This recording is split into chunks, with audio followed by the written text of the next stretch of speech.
everybody, it's Scott Steen with winnersandwhiners.com coming to you with the Thursday edition of Today in Sports Betting.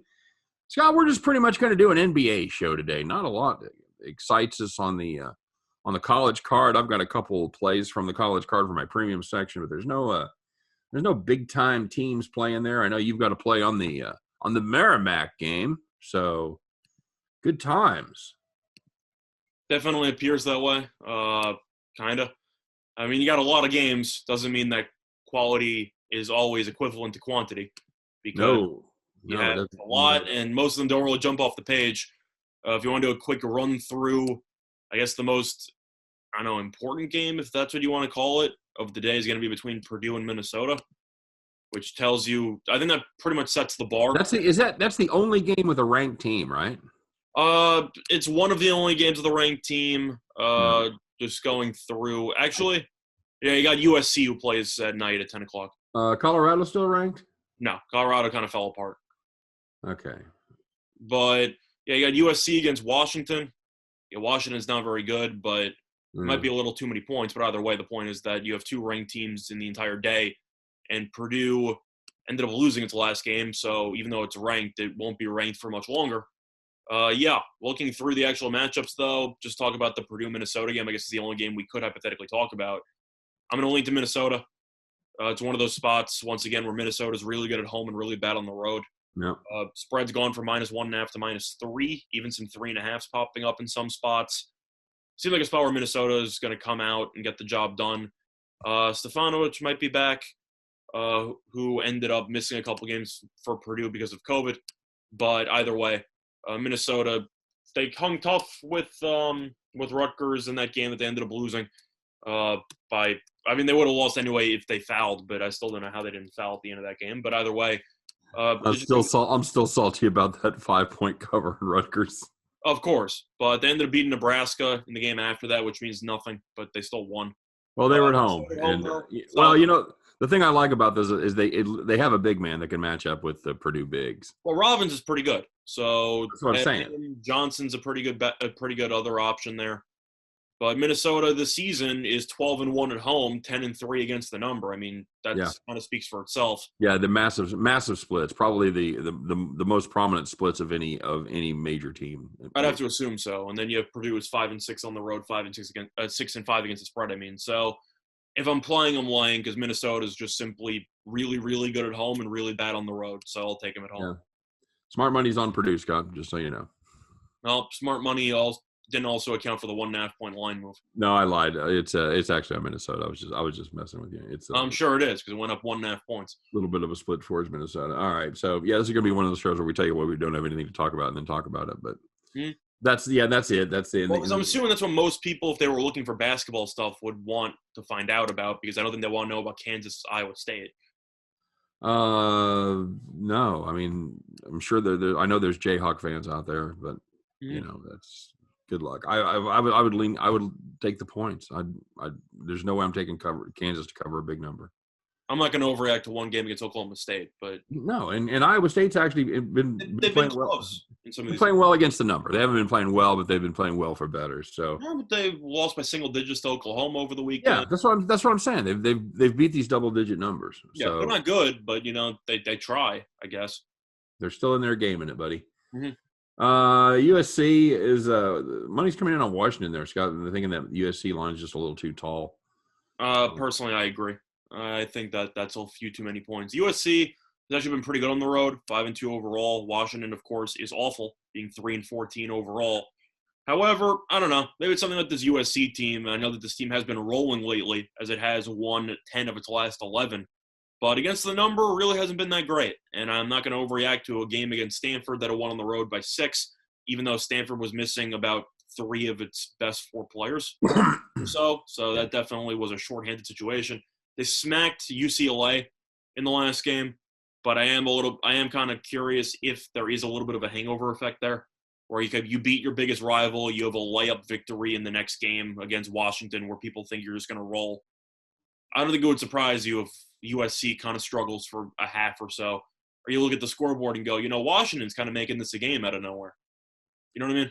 Yeah, the Washington and Washington State both have an annoying habit of doing that. When there's like no way they should be in the game, they end up jumping up and biting you and beating the spread. So I don't know. You're just kind of going through the rest of the schedule for USC, and you have at Washington State. Both those games don't really jump off the page. You played home against Arizona State. Arizona State's probably the most disappointing team in the country, as they were ranked in the top 25, and they are. Oh yeah, they were awful to start. They're not going to make the tournament. I thought they were overrated. I didn't think they would be this bad. And then you play Arizona at home. So it seems like the biggest game that USC actually had over the course of the season was the home game against UCLA, and they won handily. So it wouldn't surprise me if you see a little bit of a letdown spot for USC here. Well, it's and again, as we talked about before the show, it's never too early to start bitching about these terrible teams that are going to make the tournament, like Minnesota, possibly Arizona State, Oklahoma. Arizona State's got no shot. Well, you don't think so? They got no shot. The Pac-12 itself has been relatively weak this season, and Arizona State's been a disaster. No, they're not going to make the tournament. Okay, famous last words. But according to Lenardi, he has Minnesota as a 9 seed. So, judge that accordingly. Yeah, you and I both agree we'd rather see, second place teams from mid-majors. Or even right now trying to see if there's any teams that jump off the page as to how are they in the tournament. And I guess that would be Stanford, who's in the play-in game, according to Lenardi, as the 11. Okay. Against UConn. I mean, I guess I don't really know how Stanford would be there. They had a couple of decent wins lately, but I don't think Stanford's a tournament team. But I don't know. Maybe that's just me. No, I'm with you. We can. It's going to be time where we just look at all these terrible teams, and you got the last 4 in. You got VCU. I guess I'm okay with that.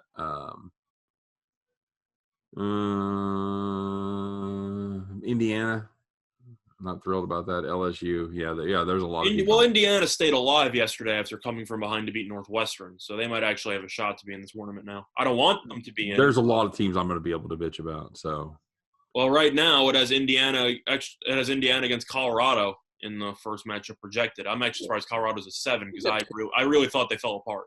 You got Penn State on the bubble. Just shoot me now. Just. Okay. Yeah. Let's talk about the NBA, buddy. Mm-hmm.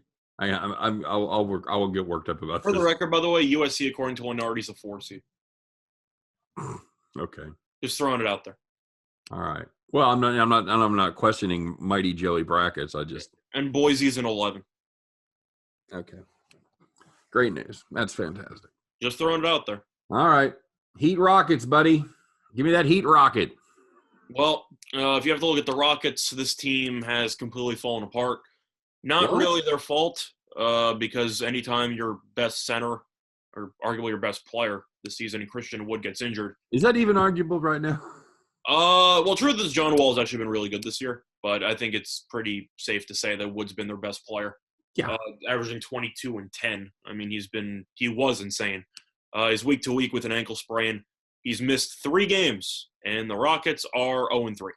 Fallen off the cliff, haven't they? Yeah, but that's what I'm saying, though. Like, I think if Wood was still healthy, I think this team would still be, playing pretty well. But he's not. That tells you your best player is right there, because who is playing John Wall? Who's not playing Christian Wood?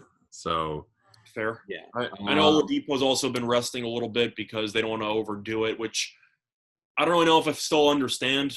Didn't he have a serious leg injury, like, I don't know, 2-3 years ago? Yeah. We're still resting him back-to-backs. Should be healed by now. I mean, he got injured last year. He showed up with the bubble anyway.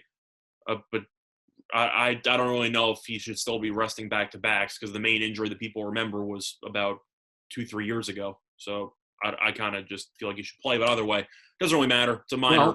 Well, on the other hand, you've got a Miami team that's covered 1 time in the last 9 games. Correct. But Miami has fun. Miami's won 3 in a row. Okay. You want to factor that in. Now, I know the spread is a different story, but the Heat were also laying some pretty decently large numbers against the Knicks. And, the Knicks have been bad but crafty. So, Knicks seem to keep every game. How is that even a thing? They've been bad but crafty. Because you look at the Knicks roster and nothing. That sounds like a report from summer camp at Camp Winnemucca. Yeah, He's been bad, crafty. It just sounds like it's arts and crafty. But, yeah, it's just a matter of the Knicks. You look at them on paper and just go, this team should get blown out every game by 20. And yet it seems like the Knicks are always in like a one-possession game in the fourth quarter. It just seems that way. Maybe it's just when I ever watch the Knicks, the games are always close. Okay. But either way, the Heat won both games. He won the game prior to that against the Wizards. I got to take Miami. Just it's one of those spots where I feel like the line is kind of daring you to take Miami, but I simply cannot take I can't take Houston here. It is just a spot where Houston, I feel like, has hit that ceiling, and Wood being out definitely expedited the process of them hitting the wall.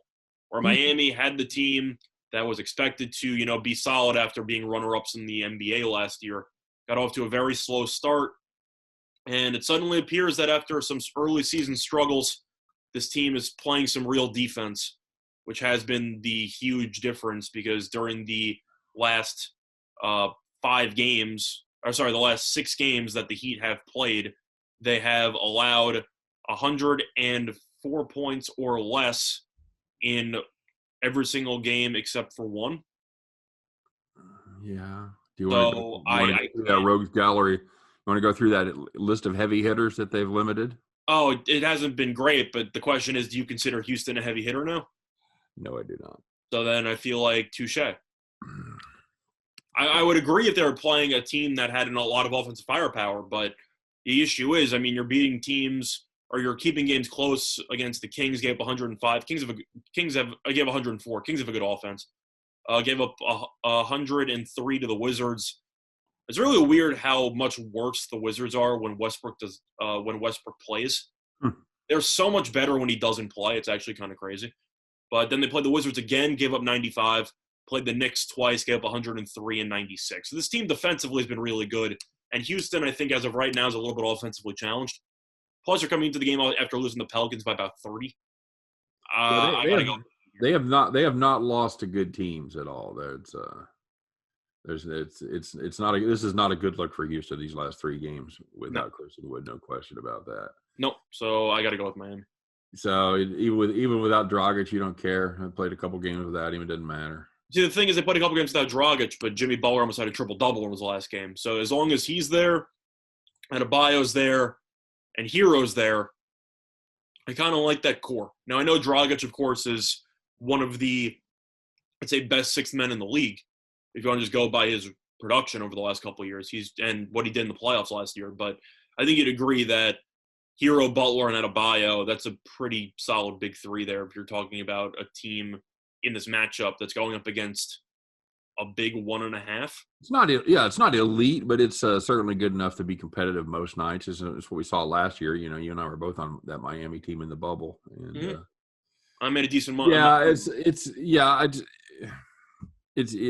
got to be the Heat or nothing here. I'd consider playing the under just because the defense has been playing well for Miami. I would too, but the total has already dropped 3 points. So what's that?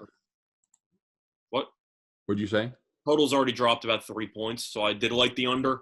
Yeah, I've even got it more than that at most spots. It opened up at 219.5 and it's down to about 215, give or take. 215.5. There was a 216 just a second ago, but that's gone. So yeah, that's drained a lot of the value there. I think there's still a little bit of I put it this way, I'd probably rather play the under than I would fade Houston at home, but if there's any play, it was going to be Miami in the under for me. You the same way? Yeah, I'm not going to touch the total though. I'll just take Miami. All right, my friend. And the other game there is one that I have my play of the day on is the Sixers throwing 5.5 to the Blazers. Blazers at home in this one. 229 is your total. Hey, Scott, don't look now, but the Philadelphia 76ers, best team in the East. Do you agree with that? I definitely think they are up there. It depends. Are you talking about projections for the playoffs or just right now? No, right now. Does that surprise you? Does that speak more to the quality of the Sixers or the lack of quality in the NBA East? I think it's a matter of both, but I'm not surprised Philly's been playing really well, especially after they got Daryl Morey in the front office, who, even though the Rockets weren't able to actually push through, I think he's a genius. So I'm not surprised that the one issue they had was three-point shooting, and Morey went out and signed about 45 three-point shooters. That part didn't surprise me. So I'm more surprised at the way that Embiid has been able to boost his level even further. I knew what type of a player Embiid was. that he, of course, had the potential to be a serious superstar in the league. And I feel like the issue that a lot of people had with him, even Philly fans, was that he would have these stretches where he was great for a month, maybe 2-3 weeks, and then he would just seem to either be disinterested or out of shape. And then something would go wrong, he'd get injured, and then things would kind of go off the rails. There was a little bit of a side distraction going on with Embiid over the last couple of years. But this year, he's been relatively healthy. I know he's missed a couple games here or there, but I don't know how serious it was or if it was just maintenance. And he's right now probably the runner-up for the MVP award. So I feel like that kind of speaks for itself, just how good he's been. So I think that's the biggest surprise, is that Embiid, who you already knew was great and was already, in my opinion, the best center in the league, he just somehow pushed his talent even further, and he got even better at the game, which I don't think a lot of people thought he had another gear. You agree with that? Yeah. Yeah, I think he's finally realizing his potential. Mm-hmm. No question. Who you got here in this one? I can't take Portland. Just looking at Portland, I said a couple weeks ago, it wasn't a hot take or anything, but after McCollum and Nurkic got injured in about the same week, I basically just said, all right, I think Portland's kind of screwed. I know that this team occasionally can put up some big numbers, mostly whenever Lillard goes off. I know Gary Trent Jr. is also a really good player, who I really like, which is unfortunate because I despise Duke, but I do like him as a basketball player. But looking at Detroit, I just don't think anybody can match up with Embiid, and that's the issue you have. I mean, you're going through the actual lineup here for Portland. Portland has Kanter at the center spot, and the issue you have there is that Kanter, his entire career, he's been known for being a great offensive player and probably a bottom 5 defensive center in the entire league. And now he has to go up against the best center in the league that he beat a week ago. Yeah, so does that bother you? The Portland Trailblazers came into Philly, where they are Philly very good at home, and Kanter put up 18 boards, dude. Oh no, Kanter had a big game. I'm definitely aware of that. I'm just throwing it out there. He didn't stop, but he wasn't able to control Embiid. But Embiid's still like 37 points. But they controlled everybody else. They controlled everybody else, but it is worth mentioning that Ben Simmons did not play in that game. So I know that he's not worth 16 points to a spread, but it is worth mentioning. Plus, actually, that game was kind of weird because Lillard didn't play either. So I don't know if you can really throw that out, but I feel like you kind of should throw that out because both teams weren't using the same lineups they're going to be using in this game. I thought Lillard played that game. Looking at the box score, he did not play. Did not play. Yeah, that makes a difference then. All right. Yeah. Well, he didn't play, but neither did Simmons, and both those guys are valuable. I know that Portland won the game, but still, I think you'd agree. Lillard is more valuable to Portland than Simmons is to the Sixers. That is correct, but I'm saying I think you can agree about throwing out the previous matchup because of the fact that both teams are using lineups that don't exactly apply to the situation. Well, I don't know that you can completely throw everything out, but yeah, it definitely makes a difference. I'd missed Lillard not playing. I looked at Kanter in the box score, and I thought I saw Lillard in there as well. So Kanter was great, but I'm just saying I think you'd agree that after Embiid went for 37, the team still lost. I think 76ers might be a little bit motivated for this one. Yeah, that's kind of what I'm looking at here as well. I'm like I said, I've got a play of the day on this, but I'll pull back the curtain. I've got the Sixers here. I think they take care of business. I can't back this Portland squad without a real presence there in the middle. I'm actually shocked Portland's 13-10. Yeah, it is a stunner. It is surprising. I know. I thought they'd be a lot worse. Right. No, they've hung in there okay. Yeah, which surprises me because I really thought they would hit a wall after McCollum and Nurkic got injured, and they've kind of been holding the fort. But hasn't been a ton of line movement. This it's gone a little bit towards Philadelphia. Started 4.5, gone to 5.5 in a lot of spots. Yeah, if I was going to look anywhere, I'd probably lean to Philly in the over. It seems like a spot where Portland, we already know defensively this team is challenged, so it wouldn't surprise me if this game turns into a track meet. The first meeting that you had ended up totaling 126, which I know sounds low, but then you have to remember that Lillard didn't play. Well, 126 would be really low. I mean, 226, sorry. But you know that Lillard didn't play. So that definitely also factors in because not just from a shooting perspective, but Lillard is also, he's not very good at defense. So that also could factor in. But I'll look to Philly here. It's a spot where I think Philly will be bothered that they lost their second home game of the year to this team. And Philly, I'll give them props. This team's been very good. Do I think they're going to be serious contenders in the playoffs? No, because I don't trust Doc Rivers at all.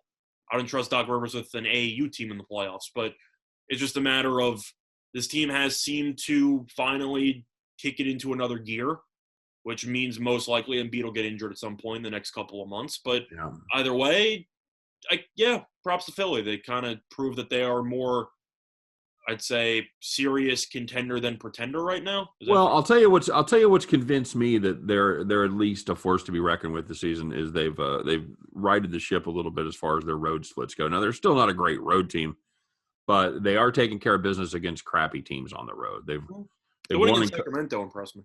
Huh? Oh yeah, that was a good win, and they won. They won and covered their last 4 on the road. Now again, it's against crappy teams: Minnesota, Indiana, and Charlotte. And then Sacramento, there was one of the hottest teams in the league when they played there. Mm-hmm. But that's part of the thing is you've got to take care of business on the road against crappy teams. You're gonna, if you can, win 35-40% of the games that you're play against the tough teams and win 60-70% against the crappy teams on the road.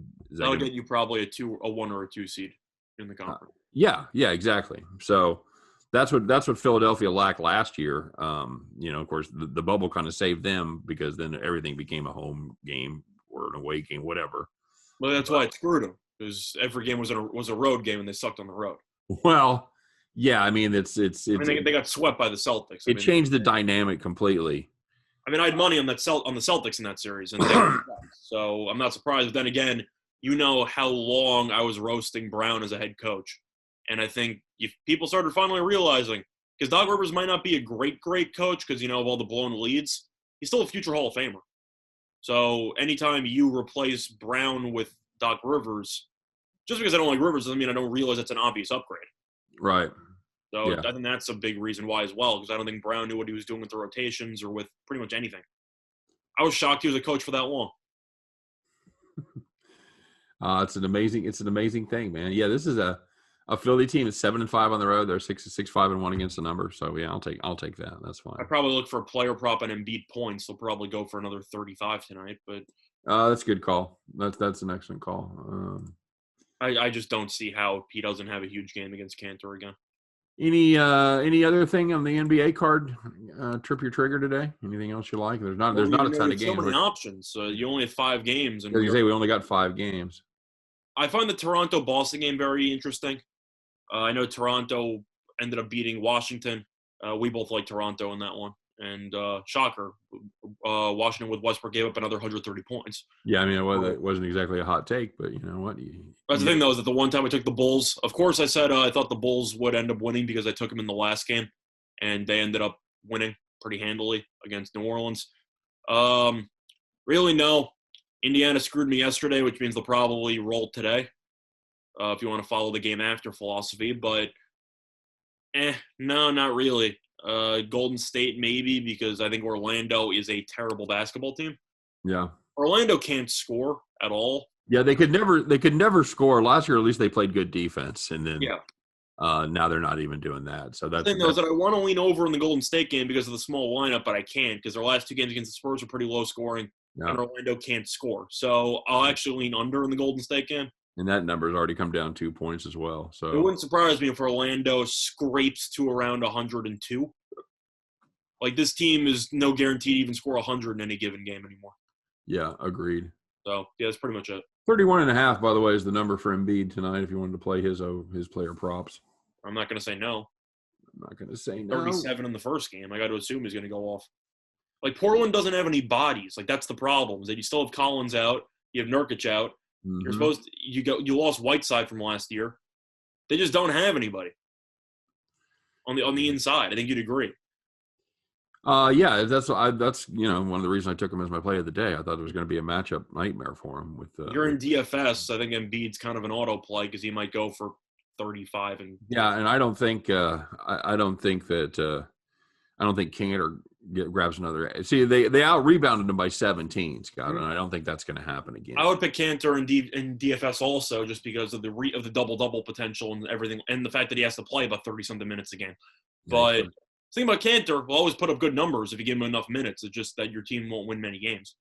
Usually, he doesn't do much else. So Yeah, he's one of the worst defenders in the league. But all right, well, there you go. Hey, Scott, rumor is we're going to do a NASCAR show this weekend. You excited about that? yeah. Well, I brought up the idea to you. I know that we had a decent NASCAR year last year. I forgot the exact amount I was up. I can look it up. I have It it was written down. just microscopic, just a whisker. Who, you or me? You. I think I was around 16 units, but I'm not sure. I tracked it. I think I was up around 16 units, but I have it written down somewhere. But either way, Well, we'll all be waiting with bated breath for that piece of info. So that nobody cares about. But anyway, the point is that we realized that basketball is kind of the only sport that's really been going on. I know I took a break from UFC last week. I'll bring it back, which is a little bit concerning because UFC hasn't been that kind to me so far this year. But it has. Can I say you've been getting beaten up by UFC? I think that's a safe way to put it. But I don't think it's McGregor against Poirier bad. It's probably Ben Askren. It's probably Ben Askren bad over the last couple of weeks or so. So hopefully he'll bounce back. But I'll be doing. Somebody send the dogs in, Scott. You've lost me. Yeah, Ben Askren's the one who got flying kneed in 3 seconds in that fight, like 2 years ago. Wow, that is quite a pull there from UFC fight from 2 years ago.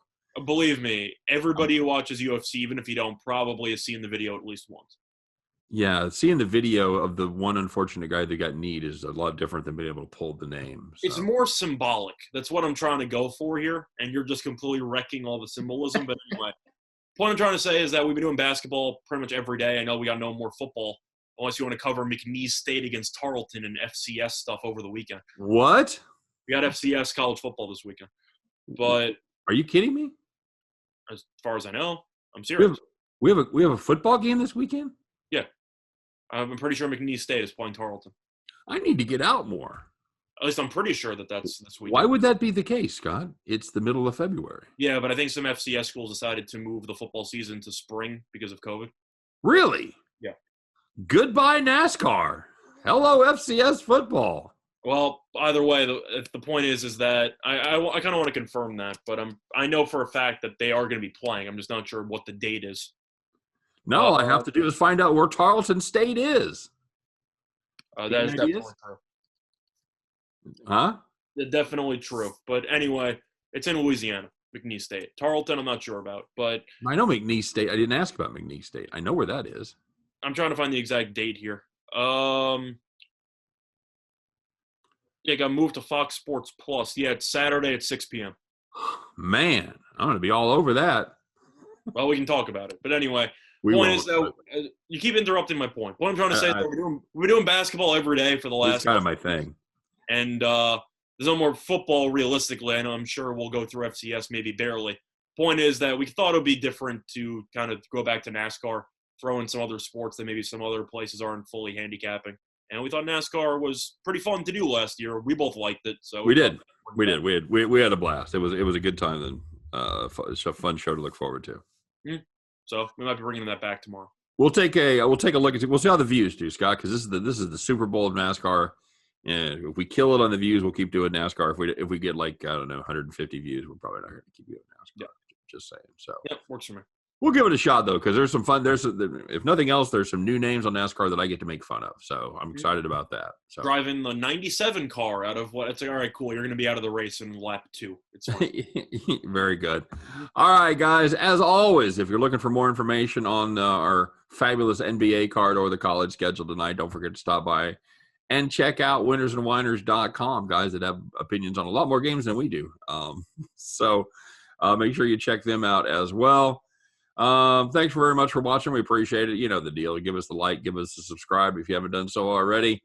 For myself, for Scott Reichel, for all of us over here at Winners and Whiners, wishing you guys nothing but the best of luck on all of your plays today. Hope every one of those tickets in your pocket turns into cash money back at the window. Guys, have a great day, and we'll see you tomorrow on Today in Sports Betting.